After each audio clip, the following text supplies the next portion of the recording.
Amigos, ¿qué tal? Buenas tardes, bienvenidos a 24 horas. El asambleísta Fabricio Villamar hizo oficial su pedido de juicio político en contra de José Tuárez por incumplimiento de funciones, por ser parte de un culto religioso, falta de probidad y por proselitismo político. Hola María Gracia, ¿cómo estás? Hola Valery, ¿cómo estás? Amigos, muy buenas tardes. Los asambleístas consideran que José Tuárez además faltó al respeto al Parlamento y se negó a dar información. Aquí el detalle.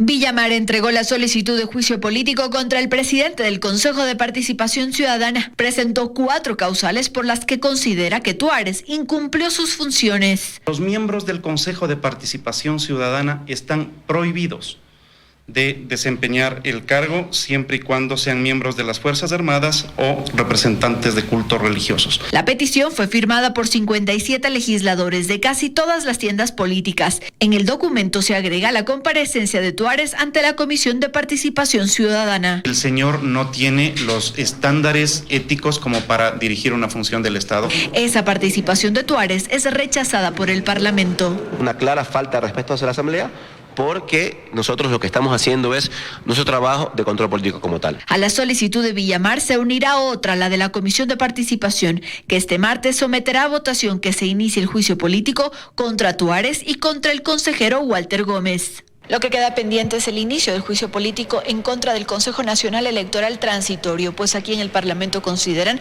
que ellos también tienen responsabilidades al haber permitido la inscripción de la candidatura de José Tuárez al Consejo de Participación Ciudadana. Esto debió ser una obligación del Consejo Nacional Electoral, verificar el cumplimiento de que al ejercer un culto religioso tenía impedimento para poder siquiera postular. Necesitan consensos. Tengamos un acuerdo entre todas las organizaciones políticas representadas en la Asamblea para sustentar las responsabilidades que el Consejo Nacional Electoral, el anterior y el actual, podrían tener en esto.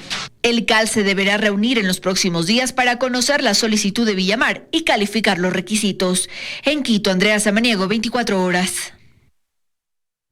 El ministro de Hidrocarburos, Carlos Pérez, confirmó la cercanía entre Roberto Barrera, detenido junto a un exfuncionario de Petroecuador en Estados Unidos, y el gerente general de la estatal petrolera, Pablo Flores. Esta relación fue revelada en una investigación de 24 horas. Las autoridades guardaron silencio sobre Roberto Barrera, quien fue detenido el pasado 14 de junio junto al exfuncionario de Petroecuador, Raúl de la Torre. Una investigación de 24 horas reveló que el acompañante de la Torre, quien fue detenido con $250,000 en efectivo en Miami, Estados Unidos, mantenía una relación cercana al gerente de Petroecuador, Pablo Flores, y a su familia. La conexión fue confirmada por el ministro de Hidrocarburos, Carlos Pérez. Si bien habían unas relaciones de familia con este señor al que fue aprehendido, él no tiene ninguna relación con Petroecuador. Pérez, sin embargo, cree que enlazar la detención de los ecuatorianos en Estados Unidos, el dinero que les fue decomisado y las recientes gestiones de Petroecuador es, en sus palabras, muy aventurado. No es funcionario de Petroecuador, así que es un poco aventurado tratar de amarrar estas dos situaciones. No cabe duda de que siempre hay la suspicacia o la duda de que pueda haber alguna cosa ahí. Y nuestro trabajo y nuestro deber es demostrar a la sociedad y al país que todo está limpio. Mientras tanto, la Contraloría examina un contrato de seguridad que Petroecuador adjudicó en junio por $39 millones. Hay evidentemente un interés social en que se tenga absoluta transparencia de las condiciones en las cuales han actuado funcionarios o exfuncionarios de Petroecuador. De lo que se determine en ese examen dependería, según el ministro Pérez, la posibilidad de revisar la continuidad de Pablo Flores en la gerencia de Petroecuador. A mí me toca analizar día a día esta situación y de haber algún tipo de situación que requiera cambios, se lo hará. Cree, sin embargo, que hasta el momento no hay argumentos suficientes para hablar de relevos. Y el señor Flores, gerente de Petroecuador, está dispuesto a entregar toda la información que sea necesaria para nosotros asegurarnos de que el proceso ha sido limpio. En Guayaquil, Carlos Acoto, 24 horas. Inició la audiencia de juzgamiento en contra de 6 personas y 2 empresas que habrían lavado cerca de $14,6 millones como parte de la trama de Odebrecht en Ecuador. Más de 70 testigos fueron convocados a la audiencia de juzgamiento en contra del empresario Edgar Arias, su esposa, su hijo, un socio y 2 contadoras de las empresas de Acelec y Conacero, todos presuntamente involucrados en el delito de lavado de activos relacionado con la trama de corrupción de la constructora brasileña Odebrecht en el país. Según el alegato inicial de Fiscalía, la brasileña habría utilizado 5 de sus filiales offshore para transferir a la empresa Columbia Management, localizada en Panamá y de propiedad de Edgar Arias, más de 47 millones de dólares. De ellos, 14,6 millones habrían sido ingresados al sistema financiero ecuatoriano a través de depósitos a personas naturales y a las empresas de Acelec y Conacero. Pero eso no sería todo. Según Fiscalía, se utilizaron vehículos blindados para mover el dinero. 1.153.000 habrían sido entregados por un blindado en las oficinas de Odebrecht en el norte de Quito y 4.335.000 en Guayaquil. Sin embargo, la defensa del empresario sostiene que no se trata de ningún movimiento ilícito. Esos dineros corresponden a liquidaciones previas de contratos y de entrega de materiales, tanto de hierro, cemento, que hacía de Acelec a las diferentes obras que tenía aquí Odebrecht. Para la Fiscalía, en cambio, el dinero que se movía era ilegal y servía presuntamente para pagar las coimas de Odebrecht en el país. Fiscalía no podrá establecer qué dinero de los que Columbia transfirió a Acelec provienen de un origen o actividades ilícitas. En caso de ser hallados culpables, los procesados se podrían enfrentar a una pena de entre 10 a 13 años de prisión, según lo determina el artículo 317 del Código Orgánico Integral Penal. En Quito, Belén Merizalde, 24 horas. Y familiares de la ex asistente del despacho de la presidencia, Laura Terán, deben rendir su versión dentro del caso Arroz Verde en las nuevas instalaciones de la Fiscalía General en Quito. No obstante, ninguno atendió al llamado de Fiscalía. El próximo miércoles se tomará la versión anticipada de Laura Terán bajo estrictas medidas de seguridad tras denunciar ser víctima de amenazas en contra de su vida y las de su familia. La Judicatura dio paso a la investigación en contra de los jueces que revocaron la prisión preventiva de Alexis Mera. Para juristas, la actuación de los miembros del tribunal debe revisarse, pues aseguran que los argumentos usados no responden a los establecidos en el Código Orgánico Integral Penal, mientras que el Contralor reiteró que deben ser destituidos. El Contralor lo reitera y enérgicamente. Para él, los jueces del Tribunal de la Corte Nacional, Edgar Flores y Luis Enríquez, que decidieron sustituir la prisión preventiva que pesaba en contra de Alexis Mera, incurrieron en una falta grave. Siendo que se abra un sumario para la destitución de los 2 jueces que de manera abierta actuaron favoreciendo al señor Alexis Mera. El Pleno del Consejo de la Judicatura ya abrió una investigación en contra de los magistrados. Roberto Gómez, expresidente de la Corte Suprema de Justicia, asegura que sí existirían irregularidades en la decisión judicial. Que es evidente que hay un trato bastante laxo, por decirlo menos, del Poder Judicial respecto de estas personas que están señaladas. Vladimiro Álvarez coincide refiriéndose a los artículos 534, 535 y 537 del COIP. Me parece correcta la posición del Contralor y de la Fiscal General de exigir que haya una revisión sobre el caso concreto de la sustitución de medidas contra Alexis Mera.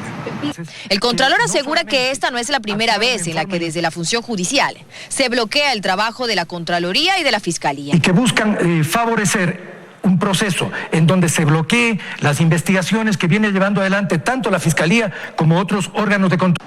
Sin embargo, Álvarez hace hincapié en que hay que tener cuidado en los procesos disciplinarios que adelanta la Judicatura para no caer en interferencia. Que no haya injerencia en las decisiones de la función judicial, que no se someta a los jueces en un momento determinado a una revisión de sus decisiones ni a una sanción por las decisiones tomadas. Los jueces de la Corte Nacional de Justicia resolvieron que la prisión preventiva dictada en contra de Alexis Mera era exagerada. Además, que la Fiscalía no demostró los requisitos de ley para solicitar dicha medida cautelar. Desde la madrugada de este domingo, Alexis Mera se encuentra en arresto domiciliario en su casa, ya en Guayaquil. Dayana Monroy, 24 horas.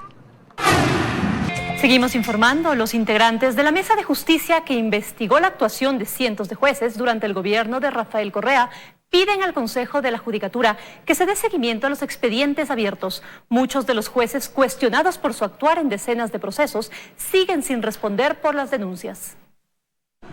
No son pocos los procesos que han merecido el cuestionamiento de la Mesa de Justicia, ni son pocos los jueces que se ven involucrados en las denuncias por su supuesta actuación comprometida con los fines de la Revolución Ciudadana de Rafael Correa. Son 493 jueces denunciados y los encargados de procesar estas denuncias ahora esperan el seguimiento del Consejo de la Judicatura. Que es que cuando se inician los procesos de investigación disciplinaria, la presidenta del Consejo de la Judicatura tiene la potestad de suspenderlos por lo menos por 90 días para que se desarrolle el proceso de investigación. No obstante, esta vez hacen una puntualización coyuntural y tiene que ver con los dos jueces nacionales que cambiaron las medidas cautelares al exsecretario jurídico de la presidencia, Alexis Mera, quien enfrenta cargos por cohecho, tráfico de influencias y asociación ilícita. De cómo la justicia ecuatoriana está actuando en el caso de Alexis Mera nos ha dejado muchísima preocupación al demostrar de que una vez más la Corte Nacional de Justicia sigue las manos del correísmo. Edgar Flores y Luis Enríquez son los dos jueces que han merecido menciones y la denuncia de los procesados por el 30S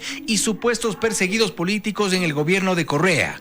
Flores tiene 30 menciones y Luis Enríquez 17. Los jueces de la Corte Nacional estamos viendo que siguen incumpliendo con las normas del debido proceso. Venimos a pedir la suspensión de estos jueces justamente para que se continúen con las investigaciones. Uno de los procesados por la rebelión policial y militar del 30S fue el coronel Rolando Tapia, también miembro de la Mesa de Justicia que elaboró los expedientes. Tapia cree que 6 meses después de haberse presentado el informe, es hora de que el Consejo de la Judicatura muestre resultados, so pena de que los expedientes queden archivados. Pero no nos olvidemos que los otros casos igual son importantes porque hay mucha gente que tuvo que pagar también con la cárcel. El Consejo de la Judicatura no ha dado aún un pronunciamiento o respuesta oficial al pedido de la Mesa de Justicia, pues su presidenta, María del Carmen Maldonado, está fuera del país. En Quito, Fausto Yepes, 24 horas. Y las hidroeléctricas Coca-Codo Sinclair y Sopladora y la refinería de Esmeraldas en un segundo momento son las empresas del área energética que serían concesionadas en este año, según lo afirmó el ministro de Energía. Las hidroeléctricas ya han sido valoradas y se diseña el mecanismo para entregar la concesión. La más grande hidroeléctrica del país, Coca-Codo Sinclair, y la tercera más grande en generación, Sopladora, han sido ya valoradas para entregar su administración en concesión a la empresa privada. Son valores estimados y obviamente dependerá de qué es lo que oferten las empresas, pero nosotros estimamos que podemos obtener alrededor de $800 millones por Sopladora y alrededor de $1.500 millones por Coca-Codo. La concesión de la administración de las empresas públicas tiene como propósito recibir un pago anticipado de su gestión por parte de la empresa privada que entra a administrar la empresa pública, explicó el ministro. Primero porque le da liquidez al Estado ecuatoriano y segundo, creemos que la empresa privada es más eficiente en el manejo de estos proyectos que lo que es el Estado ecuatoriano. Y los dineros que se consigan de esas concesiones, aún sin fecha, pero dentro de este año, servirán para cubrir los $1.000 millones que constan en el presupuesto general del Estado de 2019 por concepto de concesiones. Esa es la presión que yo tengo como ministro de concretar eso. No son los únicos, usted sabe que se está trabajando también en el Banco del Pacífico, en CNT, etcétera.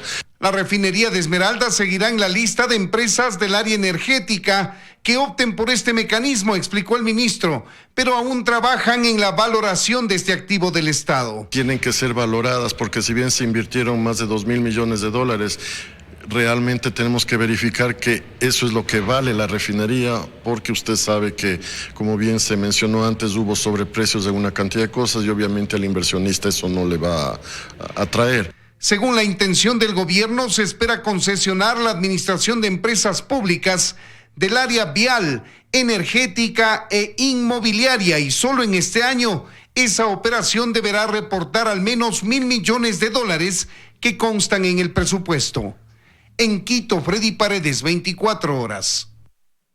Bananeros locales están en alerta ante la posible presencia en el continente de la plaga conocida como el mal de Panamá. Los agricultores piden también a las autoridades que respeten y revisen el precio oficial de la caja de la fruta.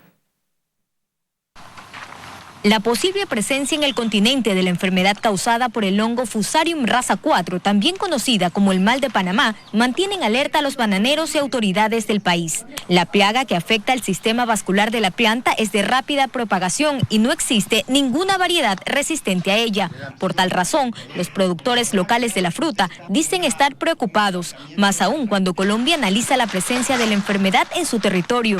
Este cáncer ya existe en el mundo. Este mal que terminaría con la producción de todas las musáceas, porque no solo es banano, es plátano, es orito y es todas las musáceas. La raza 4 de este hongo podría afectar a más del 70% del comercio mundial del banano, según portales especializados. El hongo ya está presente en cultivos de Indonesia, China, Taiwán, Malasia, Filipinas, Australia y África. Hoy por hoy debe de activarse los protocolos. Pero esta no es la única preocupación del sector. También lo es el irrespeto al precio oficial por la caja de la fruta. El valor mínimo es de $6.30, mientras que a ellos les pagan apenas $3. El productor está trabajando a pérdida. No sé hasta dónde o hasta cuándo se va a resistir. El Ministerio de Agricultura junto a Agrocalidad informaron a través de un comunicado que se activaron las medidas de bioseguridad que deben cumplirse al interior de las áreas productivas de banano, plátano y orito, como parte de la Estrategia Nacional de Prevención. En Ecuador hasta ahora no se ha detectado la presencia de este hongo. Joana Ramos, 24 horas. Varios asentamientos de venezolanos en espacios públicos fueron desalojados por las autoridades de control en Tulcán. Durante los procedimientos se encontraron armas blancas y sustancias ilícitas en poder de los extranjeros. El propósito es evitar focos de inseguridad e insalubridad, pues aumentan los asentamientos de extranjeros en espacios públicos de la ciudad. Ya que hay denuncias por parte de los señores cambistas de moneda que se encuentran radicados en el sector de la calle Sucre y Ayacucho, que pues en los últimos días habían sido víctimas de amenazas. Durante el desalojo, las autoridades encontraron armas blancas y sustancias sujetas a fiscalización. Presumiblemente puede ser marihuana, 3 pipas artesanales, y así también un cuchillo con un mango de fabricación artesanal que se puede presumir también que se utiliza para situaciones no apegadas a la ley. Parques, parterres y aceras son ocupadas por los migrantes al no encontrar sitios donde ubicarse, improvisando refugios con plásticos y carpas.